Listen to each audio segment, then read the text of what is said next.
Assalamualaikum warahmatullahi wabarakatuh. Alhamdulillahi rabbil alamin, alladzi an'amana bi ni'matil iman wal islam wa hiya a'dhamun ni'am. Asyhadu an la ilaha illallahul malikul karimul mannan wa asyhadu anna Muhammadan abduhu wa rasuluhu sallallahu alaihi wasallam. Allahumma shalli wa sallim ala sayyidina wa maulana Muhammad wa ala alihi wa ashabihi ajma'in. Ma'asyiral hadirin al-muslimin, usikum wa iyaya bitaqwallah faqad fazal muttaqun. Qala Allah ta'ala fil Qur'anil Karim, a'udzu billahi minasyaitonir rajim. Bismillahirrahmanirrahim. Wa ilahukum ilahu wahidun la ilaha illa huwar rahmanur rahim. Sadaqallahul adzim. Hadirin dan hadirat serta para pendengar suara Baitur Rahman dan pendengar radio Republik Indonesia yang berbahagia. Tiada lupa-lupanya, tiada henti-hentinya kita senantiasa memuji Allah, sembari bersyukur kepadanya atas curahan rahmat dan anugerahnya yang melimpah. Salawat beserta salam kita doakan agar senantiasa disampaikan kepada baginda Rasulullah beserta para sahabat, para kerabat dan para tabi'in. Selanjutnya kita berdoa semoga Allah mencurahkan inayah dan hidayahnya kepada para aulia, para syuhada, para ulama, para salihin. Dan seterusnya kita berdoa semoga Allah mudahkan urusan-urusan kita. Seandainya ada di antara kita yang sedang menghadapi masalah, semoga Allah tunjukkan jalan keluar yang terbaik. Seandainya ada di antara kita, anggota keluarga maupun saudara-saudara kita yang sedang kurang sehat, semoga Allah berikan kesehatan dan kesembuhan. Seandainya ada di antara kita, anggota keluarga maupun saudara-saudara kita yang sedang ditimpa musibah, semoga Allah berikan kesabaran dan ketabahan. Dengan mengharap rahmat dari ridha Allah, mari kita mulai pengajian pada malam yang berbahagia ini dengan membaca basmalah. Bismillahirrahmanirrahim. Hadirin dan hadirat serta para pendengar yang dirahmati Allah, 2 malam yang lalu kita sudah membahas bagaimana penjelasan mendetil mengenai tauhid rububiyah. Sebelum kita lanjutkan, sekilas kiranya perlu kita mengulang untuk memudahkan kita melanjutkan bahasan.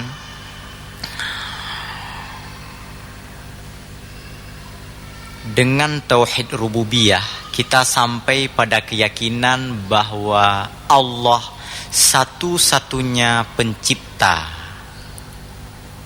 Allah adalah Tuhan satu-satunya pencipta segala yang ada ini. Dengan tauhid rububiyah pula kita sampai pada keyakinan bahwa hanya Allah satu-satunya sebagai pemilik alam semesta dengan segala isinya ini. Dan dengan tauhid rububiyah kita juga sampai pada keyakinan bahwa Allah satu-satunya sebagai pengatur di alam semesta ini, termasuk diri kita yang terdapat di dalamnya. Keyakinan semacam ini bukan dalam bentuk keyakinan, pemahaman dan kepercayaan semata, tetapi yang lebih penting adalah keyakinan yang mewujud dalam bentuk sikap dan kepasrahan perilaku kita. Karena sesungguhnya iman baru akan bermakna ketika didasarkan atas 3 pilar. Yang pertama iqrar bil lisan, dilanjutkan dengan tasdiq bil qalbi, dan amalun bil arkan. Ada pengucapan, pernyataan secara sungguh-sungguh, pernyataan yang berbentuk komitmen, lalu berlanjut dengan pembenaran, penghayatan dengan penuh kesadaran bahwa apa yang diucapkan itu adalah benar-benar muncul dari hati sanubari, dengan penuh kesadaran, tak ada paksaan, tak ada kepentingan apapun. Sesudah itu barulah berwujud nyata, terejawantah di dalam sikap dan perilaku. Keyakinan akan Tuhan, akan Allah sebagai satu-satunya pencipta, sebagai satu-satunya pemilik, sebagai satu-satunya pengatur alam semesta dengan segenap isinya ini, melahirkan sikap bagi kita, kepasrahan yang total kepada Allah yang satu-satunya itu. Ingat bahwa ini bukan keyakinan sebagaimana kepercayaan orang-orang kafir. Ingat pembahasan 2 malam yang lalu bahwa orang kafir sekalipun ketika ditanya apakah mereka yakin Tuhan sebagai pencipta alam, mereka menjawab ya. Kita ulang sekali lagi, wala in sa'altahum man khalaqas samawati wal ard la yaqulunallah. Kalau engkau bertanya kepada orang kafir siapa yang menciptakan langit dan bumi, mereka menjawab bahwa yang menciptakan langit dan bumi itu adalah Allah. Itu hanya pemahaman atas dasar pengetahuan. Itu hanya pemahaman karena dia pernah diberitahukan oleh orang-orang sebelumnya, pernah diberitahukan oleh orang-orang lain, atau pernah dia baca di dalam sejumlah buku, di mana pada saat itu dia belum menemukan penjelasan yang lain yang berbeda dari penjelasan seperti itu. Maka ketika ditanya kepadanya siapa pencipta langit dan bumi, secara serta-merta dia mengatakan bahwa yang menciptakan langit dan bumi itu adalah Allah. Kita tentu tak cukup seperti itu. Kita tentu bukan orang kafir. Kita tentu orang beriman, orang mukmin, yang keimanan dan keyakinan kita itu muncul dari dalam, bukan karena diberitahukan oleh orang lain, bukan karena diperhafal-hafalkan sejak kecil bahwa rukun iman 6 perkara. Yang pertama percaya kepada Allah dan seterusnya. Bukan karena itu, walaupun itu memang benar-benar kita hafal. Tetapi keyakinan kita akan keberadaan Tuhan, keyakinan kita kepada keesaan Tuhan, keyakinan kita bahwa Allah satu-satunya pencipta langit dan bumi itu bukan karena dihafal-hafalkan, bukan karena diberitahukan, bukan karena kita pernah membaca dari sumber-sumber tertentu, tetapi keyakinan itu adalah keyakinan yang sudah teruji di dalam sejumlah argumen-argumen yang sudah kita beritahukan sebelumnya, yang sudah kita pelajari sebelumnya. Argumen-argumen itulah yang memaksa hati dan batin kita, yang memberikan kesadaran dan penyadaran kepada kita bahwa Allah satu-satunya sebagai pencipta. Baru kita bisa lanjutkan kepada tauhid ubudiyah. Ketika kesadaran itu mengisi relung-relung hati kita, ketika kesadaran itu memotivasi semangat dan perilaku kita, maka masuklah kita kepada tauhid ubudiyah. Tauhid ubudiyah adalah keyakinan bahwa Allah satu-satunya sebagai sembahan. Allah satu-satunya sebagai sembahan dalam pengertian bahwa kita tidak pernah menyembah apapun selain daripada Allah. Kita tidak pernah melakukan penghambaan diri selain kepada Allah. Kita hanya menjadi abdi Allah. Kita hanya menjadi hamba Allah. Kita hanya melaksanakan segenap dan segala aktivitas peribadatan hanya untuk Allah, hanya karena Allah, hanya demi Allah, bukan untuk apapun yang lain, bukan atas dasar yang lain, bukan karena dorongan dan himbauan-himbauan pihak-pihak manapun. Kenapa kita bertauhid ubudiyah? karena kelanjutan daripada tauhid rububiyah tadi. Kenapa kita hanya menyembah Allah? Kenapa hanya Allah menjadi sembahan kita? Karena sebelumnya kita sudah yakin betul. Karena sebelumnya kita sudah paham betul. Karena sebelumnya kita sudah sadar betul bahwa yang membuat diri kita, yang menjadikan kita, yang memiliki kita, yang mengatur kita adalah Allah. Karena Allah yang menjadikan kita, karena Allah yang mengatur kita, karena Allah yang memiliki kita, maka hanya kepadanyalah kita menyembah. Hanya kepadanyalah kita melakukan peribadatan, bukan kepada sesuatu yang lain. Makanya, kenapa orang terkadang sangat rajin beribadah? Jawabannya karena tauhid rububiyahnya tadi sudah dipahami dengan penuh kesadaran, lalu ia berlanjut dengan tauhid ubudiyahnya. Sebaliknya, kenapa ada orang malas betul beribadah? Takut, capek kita marah-marahin, dimarahi pun, dihukum pun, tetap saja ia malas beribadah. Kenapa? Karena pemahaman terhadap tauhidnya itu yang belum mendasar. Itulah tadi, mungkin ia dengar-dengar saja itu bahwa Tuhan sebagai pencipta. Ia dengar-dengar saja dari orang lain bahwa salat itu wajib. Ia dengar-dengar saja dari orang lain bahwa Allah itu adalah Tuhan yang mesti disembah. Bukan muncul dari dalam dirinya. Inilah yang sering kita katakan di sini bahwa ilmu tauhid itu memang fardu ain. Belajar ilmu tauhid itu wajib, fardu kepada semua orang, bukan kepada segelintir orang, bukan kepada para ulama, bukan kepada santri, bukan kepada dosen usuluddin saja, tetapi kepada semua orang. Untuk apa itu?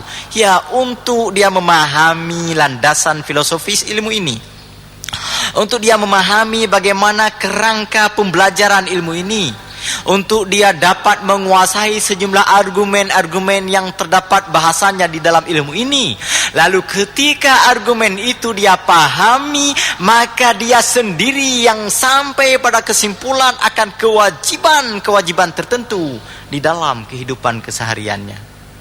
Sampai pada kewajiban bahwa ibadahnya itu mesti ia laksanakan. Sampai kepada kesimpulan bahwa ia tidak boleh meninggalkan peribadatan. Bapak, Ibu, hadirin dan para pendengar yang dirahmati Allah. Tauhid ubudiyah adalah keyakinan untuk memperhambakan diri hanya kepada Allah. Kenapa kita memperhambakan diri hanya kepada Allah? Jawabannya karena kita tadi sebelumnya sudah meyakini bahwa kita dijadikan oleh Allah, bahwa kita diatur oleh Allah, bahwa kita dimiliki oleh Allah. Kasar sekali seandainya kita buat contoh, tetapi tidak apa-apa untuk memudahkan kita mengingat. Anjing, saya ulang sekali lagi, anjing yang dipelihara oleh seorang pemburu, ia akan tunduk patuh takluk kepada perintah-perintah sang tuannya yang pemburu itu. Nggak berpaling sedikit pun dia. Kenapa? Karena dia telah merasakan dirinya sebagai hamba, sebagai milik tuannya. Diberi makan, diberi minum, diberi pelindungan, diberi tempat tinggal dan sebagainya. Lalu ada atau tidak adanya tuan, ada atau tidak adanya majikan, anjing itu tetap menjaga kepentingan-kepentingan majikannya. Peladang misalnya, pemilik kebun yang memelihara anjing, anjing itu akan menjaga kebunnya itu. Kenapa? Karena begitulah logika kepemilikan dengan pemilik, yang dimiliki dengan pemiliknya. Pemilik menguasai secara penuh terhadap sesuatu yang dimilikinya, dan yang dimiliki itu adalah takluk, tunduk, patuh kepada pemiliknya. Begitulah alur logika yang sehat. Seandainya anjing itu, anjing yang kita ceritakan tadi, tidak takluk, tidak tunduk, tidak benar-benar patuh kepada pemiliknya, maka mungkin kita akan mengatakan bahwa orang itu belum sepenuhnya memiliki anjing itu. Dan sebaliknya, anjing itu bukan sepenuhnya milik sang majikan itu. Kenapa? Karena tidak benar-benar patuh, tidak benar-benar tunduk kepada pemiliknya. Sebuah tamsilan yang sangat sederhana, padahal yang menjadikan anjing bukan orang itu. Orang itu hanya memberi makan secara terus-menerus kepada anjing itu. Tetapi betapa anjing diberi naluri untuk berterima kasih, diberi naluri untuk memperhambakan diri, untuk membalas kebaikan, untuk balas budi kepada orang yang telah berbuat baik kepada dirinya. Kalau ada anjing yang tak mau atau tak tahu balas budi, mungkin sang pemilik akan sangat jengkel, sangat kesal kepada anjing yang tak tahu balas budi itu. Mungkin akan disebutlah sebagai anjing yang ingkar, anjing tak tahu balas budi, anjing tak tahu diri. Karena begitu banyak dia telah diberikan oleh sang majikan, tetapi tak ada kebaikan sedikit pun yang bisa ia balas kepada sang majikan. Sebuah tamsilan yang sangat sederhana. Manusia, hadirin dan para pendengar yang berbahagia, adalah milik Allah. Tidak hanya diberikan makanan, minuman, santunan, kehidupan dan sebagainya, tetapi Allah yang telah menciptakan manusia itu. Seandainya manusia itu ingkar kepada perintah-perintah Allah, seandainya manusia itu tidak tahu balas budi, maka dengan sangat menyesal kita harus mengatakan secara kasar bahwa itu adalah manusia tak tahu diri. Jangan kira hebat itu kalau ada orang yang meninggalkan salat. Jangan dikira hebat kalau ada orang yang tidak mau beribadah.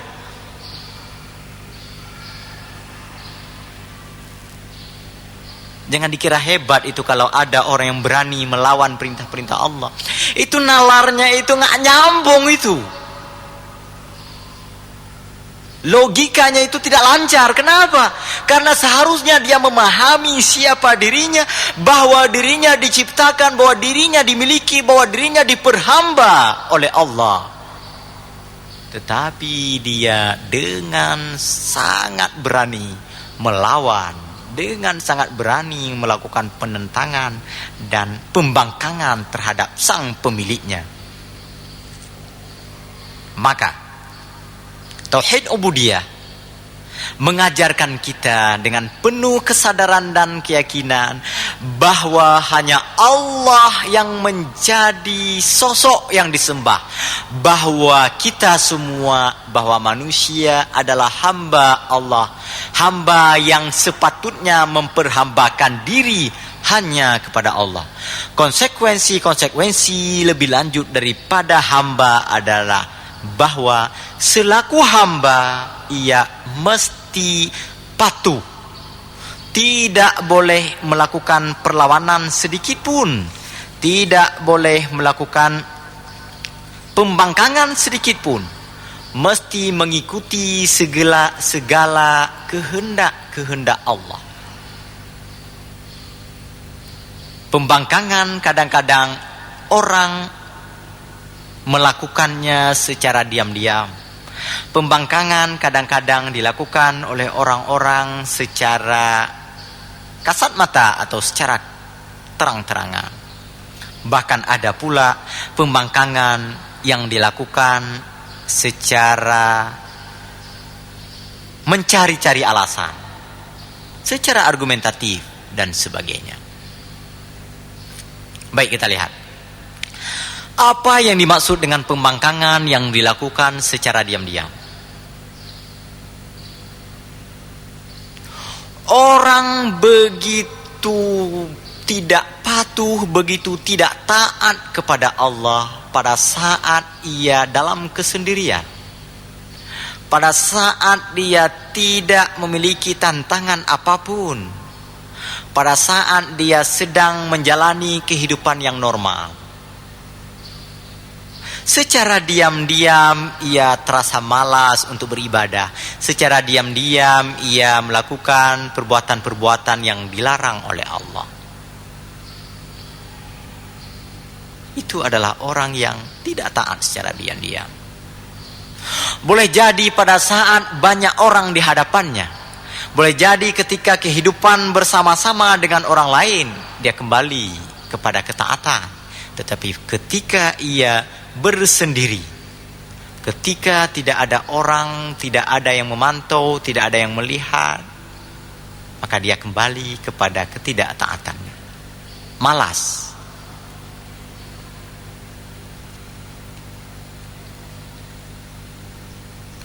Ada pula orang yang berani untuk tidak taat kepada Allah secara terang-terangan. Ketika umpamanya orang benar-benar telah tahu bahwa waktu salat sudah masuk dan waktu salat tersebut sangat singkat, ya umpama seperti salat maghrib lah, tetapi dia tetap saja dengan hiruk pikuk aktivitas kesehariannya.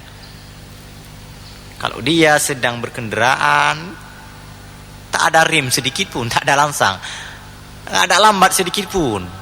Jangankan untuk berhenti menunaikan salat, memperlambatkan saja tidak. Ketika orang-orang menuju melaksanakan salat, entah ia sedang berjualan, terus sibuk dengan jualan-jualannya, padahal keuntungan yang diperoleh sangat-sangat kecil. Engkak tipatu badung lah laba, engkak ranuk berapalah keuntungan. Engkak rokok, jual rokok berapalah. Tetapi begitu dia berani untuk tidak memperhambakan diri kepada Allah di saat-saat yang telah ditentukan secara formil, di saat-saat itu seseorang mesti memperhambakan diri kepada Allah sebagai wujud nyata dari keyakinannya tadi bahwa dia telah diciptakan oleh Allah, dia telah diatur oleh Allah, dan dia dimiliki oleh Allah.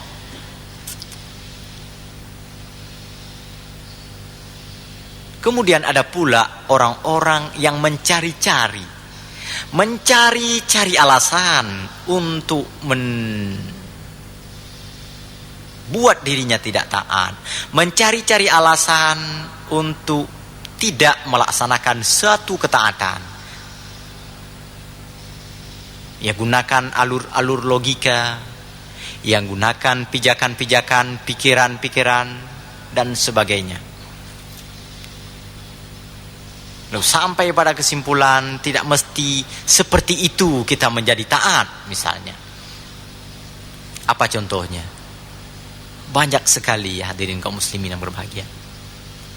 Bagaimana kita semua yakin bahwa Allah memerintahkan kita untuk melaksanakan semua ajarannya semaksimal mungkin, separipurna mungkin, sesempurna mungkin, sekafah mungkin. Mulai dari ajaran yang sifatnya i'tiqadiyah, ajaran akidah, ajaran syariah, sampai kepada ajaran-ajaran etika, akhlak, perilaku keseharian.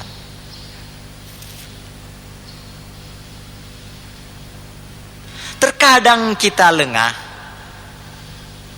terkadang ketika masuk pikiran-pikiran tertentu kepada kita, masuk penjelasan-penjelasan tertentu, bahasan-bahasan, konsep-konsep tertentu kepada kita, lalu kita gunakan konsep-konsep tersebut, kita amalkan konsep itu, kita ikuti secara serta-merta, kita tinggalkan perintah-perintah yang sebelumnya tadi sudah kita i'tikad, sudah kita yakini bahwa perintah-perintah Allah itu semuanya benar. Bukankah tidak ada di antara kita yang tidak meyakini bahwa syariat Allah itu mesti ditegakkan di muka bumi ini? semampu mungkin, semaksimal mungkin. Ketika kita belum mampu untuk menegakkan secara keseluruhan, semampu kita. Tetapi betapa banyak orang yang mencari celah, mencari hilah, mencari jalan keluar untuk tidak melaksanakan syariat itu. Bila perlu dia ungkapkan sejumlah argumen, dia ungkapkan sejumlah alasan bahwa untuk menjadi seorang muslim yang taat menurut dia, misalnya, bukankah tidak mesti menerapkan hukum syariat? Bukankah tidak mesti menerapkan aturan-aturan yang berdasarkan Al-Quran? Bukankah kita juga bisa menjadi muslim yang taat ketika kita telah menciptakan kehidupan yang aman di muka bumi ini, kehidupan yang tentram, kehidupan yang bahagia? Orang barat tuh nggak tahu dia dengan syariat katanya, tapi mereka bisa hidup bahagia, disiplin, jujur, patuh, tunduk kepada hukum. Kita ini sudah terapkan syariat, masih lagi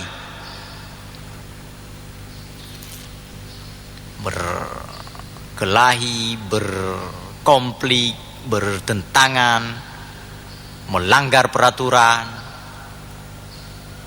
tidak menjaga lingkungan, dan sebagainya. Itu adalah cara dicari-cari alasan untuk tidak melaksanakan perintah-perintah Allah. Dicari-cari apa sisi-sisi kelemahan, walaupun kelemahan sesungguhnya tidak ditemukan pada saat pelaksanaan syariah itu. Tetapi begitulah bagaimana dia ingin agar tidak melaksanakan perintah Allah. Bagaimana dia hendak ikut kepada cara-cara yang bertentangan, cara-cara yang tidak diajarkan oleh Allah. Ini pembangkangan secara ilmiah. Dan Bapak Ibu yang berbahagia, kita juga tahu bahwa orang itu kalau tidak benar gak bangai daripada cara. Lebih bagus bodoh daripada pinter. Karena kalau dia tidak benar, dia makin pinter, makin dicari-cari itu, makin dia buat-buat alasan itu untuk tidak melaksanakan kebenaran. Banyak itu, kita lihat di negeri ini banyak sekali itu. Ketika syariat Islam pertama sekali hendak dilaksanakan di Aceh misalnya, betapa banyak itu muncul orang-orang yang meragukan, orang-orang yang menghujat, orang-orang yang mempertanyakan untuk apa syariat itu dilaksanakan. Untuk apa negara harus mengatur ketaatan dan kesalehan orang lain? Mengapa tidak dibiarkan saja? Kita terapkan saja hukum Eropa, hukum Amerika jauh lebih hebat katanya. Mereka sudah maju dengan melaksanakan hukum itu. Kita enggak pernah maju-maju. Dicari-cari alasan seperti itu. Itu pinter, tapi tidak benar. Jadi orang ini memang kalau pinter nggak benar, susah, menyusahkan kita, merugikan kita. Apalagi jika kepinterannya itu telah menunjukkan dirinya sebagai seorang tokoh yang dapat mempengaruhi pikiran, wawasan, dan opini-opini orang lain. Pada saat dia mengucapkan sesuatu, orang terpengaruh dengan ucapan-ucapannya, padahal yang diucapkannya itu tidak benar. Baik, kita lanjutkan.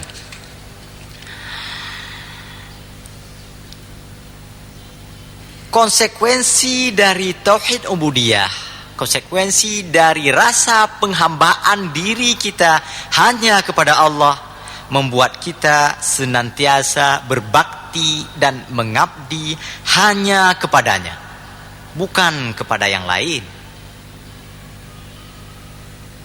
Surah Al-Fatihah ayat 5 sering sekali kita baca. Iyyaka na'budu wa iyyaka nasta'in. Hanya kepada Engkau kami mengabdi, kami menyembah, dan hanya kepada Engkau kami meminta pertolongan. Dalam surah Al-Baqarah ayat 21, Ya ayyuhan nasu u'budu rabbakumul ladzi khalaqakum walladzina min qablikum la'allakum tattaqun. Wahai manusia,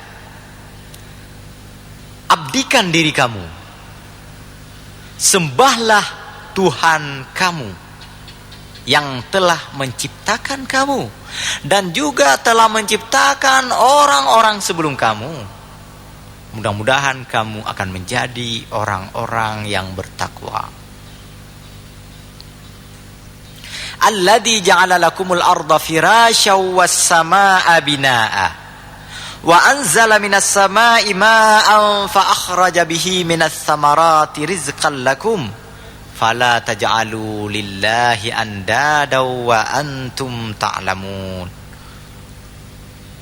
Dialah Allah yang telah menjadikan untuk kamu bumi sebagai tempat tinggal dan langit tegak terbentang.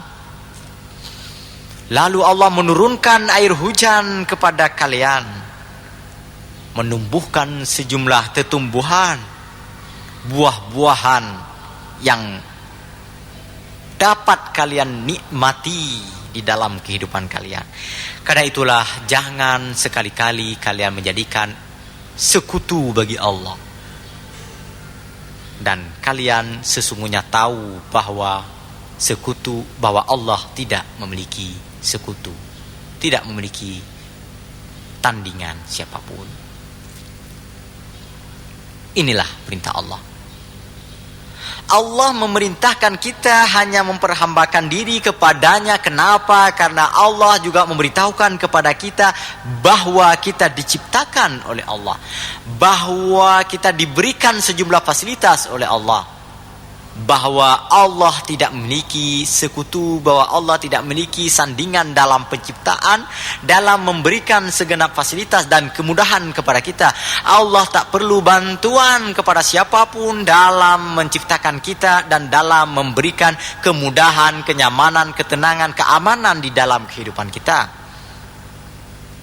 Karena itu sembahlah Allah secara murni, secara bersih, secara putih bersih. Tak ada embel-embel apapun, hanya berbakti kepada Allah, hanya mengabdikan diri kepada Allah. Tak layak kita berbakti kepada sesuatu yang lain, tak layak kita memperhambakan diri kepada sesuatu yang lain. Karena hanya Allah yang menciptakan kita, hanya Allah yang memberikan kemudahan-kemudahan kepada kita. Bagaimana andai kata kita ditolong oleh orang lain, kita diberi makan oleh orang lain, kita diberi uang oleh orang lain, kita diberi gaji oleh orang lain? Jawabannya, orang lain itu juga milik Allah. Orang lain itu juga diberi oleh Allah. Dan apa yang diberikan kepada kita juga milik Allah. Dirinya itu juga milik Allah. Kalau begitu memang Allah yang telah memberinya. Hanya melalui dia saja, hanya lewat perantara saja. Lihatlah lampu listrik yang kita pakai setiap hari. Walaupun kadang-kadang mati, ketika mati di sana, itu jangan paksa tombol itu, tekan terus menerus itu, nggak hidup juga dia. Bengen itu saklannya, pakan saklannya itu udip. Karena memang dari sana tidak ada. Dan ketika lampu hidup itu, jangan kita berterima kasih kepada saklar, kepada stop kontak yang ada di rumah kita itu. Hebat betul stop kontak saya ini, bisa hidup lampu terus menerus itu. Jangan. Itu hanya numpang lewat itu. Ada orang waktu baru-baru tsunami dulu Pak, Ibu, para pendengar yang berbahagia. Hebat betul orang barat kata dia. Dipuji-puji, dipuja-puja. Orang barat itu memang hebat betul. Walaupun kafir, tapi begitu banyak bantuan kepada kita. Apa orang-orang Islam nih, nggak ada yang bantu kita. Kalaupun ada 1-2 katanya. Tapi kedua-dua ada yang bantu.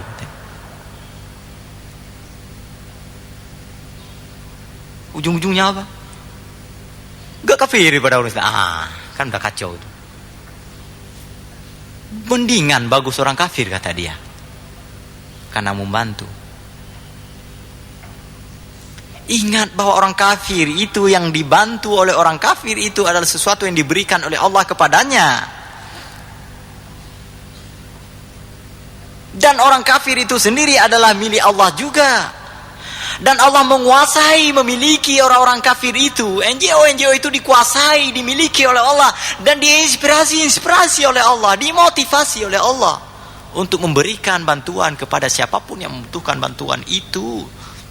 Walaupun di dalam bantuan-bantuan itu sering mereka membuat kalkulasi-kalkulasi, sering membuat perhitungan-perhitungan jangka pendek dan jangka panjang. Setiap kali ada bangunan yang mereka bangun, mereka buat itu adalah milik bantuan ini, bantuan itu. 100 tahun kemudian nanti mereka akan bercerita kepada anak-anak mereka, kepada cucu-cucu mereka, bahwa orang itu kita yang bantu dulu itu. Lihatlah taman itu yang sudah ada di situ, itu kita yang bantu itu.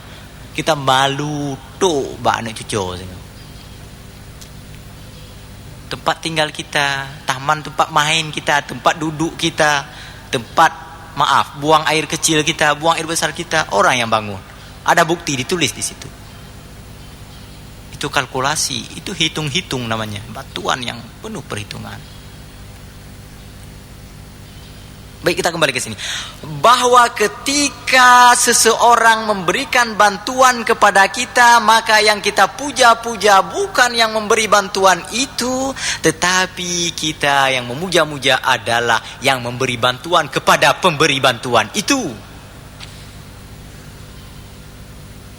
Itulah Allah.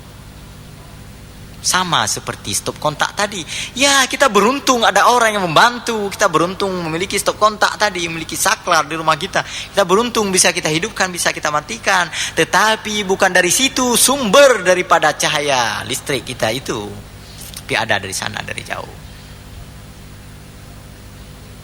Makanya penghambaan diri kita hanya patut kepada Allah sebagai konsekuensi kita sebagai hamba Allah, sebagai ciptaannya, sebagai miliknya, sebagai sosok yang senantiasa diatur oleh Allah, sebagai diri yang setiap hari diatur oleh Allah. Dan konsekuensi selanjutnya adalah bagaimana tauhid ubudiyah itu dapat memberikan motivasi agar ibadah kita, peribadatan kita hanya semata-mata kita laksanakan karena Allah. Baik, untuk yang ketiga ini kita lanjutkan pada pertemuan mendatang. Lebih kurang saya mohon maaf. Wassalamualaikum warahmatullahi wabarakatuh.